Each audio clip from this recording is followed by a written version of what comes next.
Hello, Armoured Pants here, and I have another video for you. This is continuing the German line. We're at Tier 4 and we're going to look at the Hetzer, and we have a complete guide. As always, in the tech spec, we're going to look using Blitz hanger. Now, just one thing though before we go into this. The Hetzer is a tank destroyer, so please watch the tank destroyer guide that I have on channel, and there's a link in the description.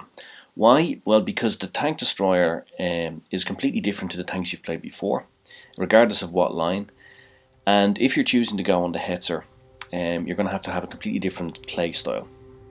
For example, the main difference being the tank has no turret, so therefore it requires a different skill set. Now, the Hetzer also has less hit points than the Panzer 4D. It has 440 hit points. We are going to load it out using the equipment. We're going to use supercharge and refined gun, because basically you really want to do as much damage as possible, and you want to make your shots count. It has a 75mm gun.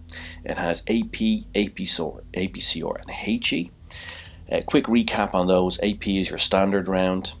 APCR is a premium round. It has higher penetration but does less damage. So when an enemy is red, you need to use APCR. And HE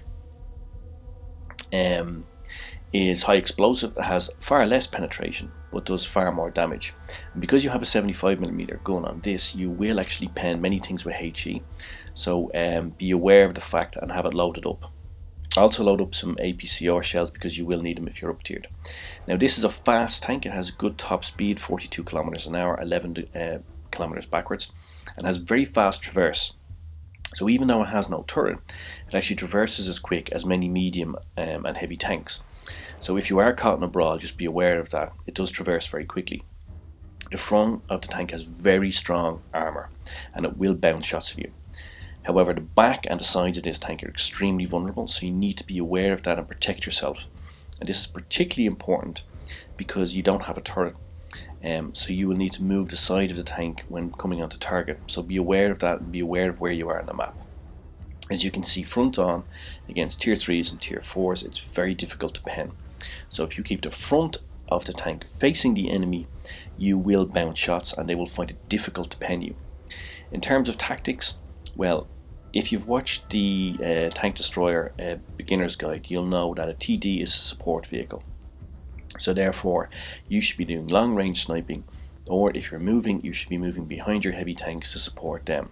You don't go front on, out on your own, don't YOLO in it, because if you get isolated, because you have no turret, you are particularly vulnerable. If tank comes at you from behind or the side, even though this has a fast traverse speed, it's going to be difficult for you to hit them. You're going to miss a lot of shots, and if two tanks attack you and come from opposite sides, then you're just screwed. You are going to die, and die very quickly. So please support your heavies especially, or if you've got a lot of light tanks on your team that go off to spot, pick a sniping position and put fire into the enemy. But please, again, watch the video on the beginner's guide to tank destroyers in the link, because this will give you the very basic and salient points of how to play tank destroyers, because it's a very different style of gameplay, and it is the most difficult, in my opinion, tank to play. Now, because we're a support vehicle, we are going to follow the team. So, obeying my own golden rule, not going off my own. Now, I'm seeing where my team are going. I was thinking about taking up a sniping position here on the left, but as they're all pushing on forward, I decided to do my job and to support them. So I'm not taking the lead, but I am moving to support my team. Now, I see that there's a Matilda in front of me. I know that my armour is pretty strong, so I'm going to move on up and see if I can form a kind of a bridgehead here, because I know the enemy is in front of me, and I know my team is coming behind. Now, this is what I said about map awareness and tactical positioning. I know that I'm on the brow of a hill here, so I can fire, hit him and roll back and wait for the reload, and I'm in cover. So this is a safe position. I'm protecting my back and my sides, but I can inflict damage on the enemy, roll back while I'm reloading. I'm out of harm's way. Now I let my Matilda go in front, and I know that he is really is a frontline tank and can do lots of damage, and I'm going to support him. Again, I fire and roll back. I'm conserving my hit points, I've got protection from behind, and I've got protection to the side. Now here, shot selection, I decided not to waste my shot because I've got a relatively long reload.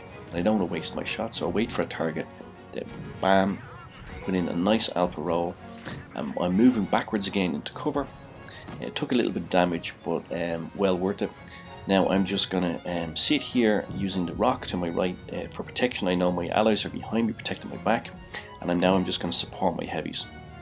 I'm waiting, shot selection, making sure it counts. There we go, put into the Panzer 4D. I wanted to hit him because he can damage my heavies, the two Matildas here, and I really want to support them as much as possible. So I'm trying to put shots into the Panzer 4D whenever possible. I have my armour front onto him, so it's difficult for him to pen. We're able to clear the A20, and now we're going to concentrate fire, see if we can clear the Panzer 4D, because I don't want him damaging my heavies. Again, I'm looking for a shot. B1 is coming up. What I decided to do is take a shot on him, but I miss. I went for the vulnerable part, but I missed. Now I'm moving up again to support my heavy tank, put a round in, and we clear off the Panzer 4D, which is what I wanted to do. I took a little bit of damage, but really it was great to clear that big gun. Now I can put one into the B1, I'm confident it's going to go in, and now I'm creating angles. I'm moving side to side, backwards, creating angles, making it difficult for the enemy to get shots on me. Matilda and the B1 have low caliber guns, so if I wiggle around I'm going to make it difficult for them to hit me. Now the Reds are split, we know where they are, so we're going to move up. Now it's the time to move up and to support the tanks which are trying to clear up, mop up the Reds. I know that my gun is going to be important to clear the B1 and the Matilda, both heavily armoured tanks. In particular, the Matilda is an extremely tough competitor. So I push onto him. I'm giving him the front of my tank now. Waiting. Now I see that he's vulnerable. Waiting for it to go from red to clear for the shot. Now I have him on side with my 75mm gun. I'm going to pen him. Get a good shot in.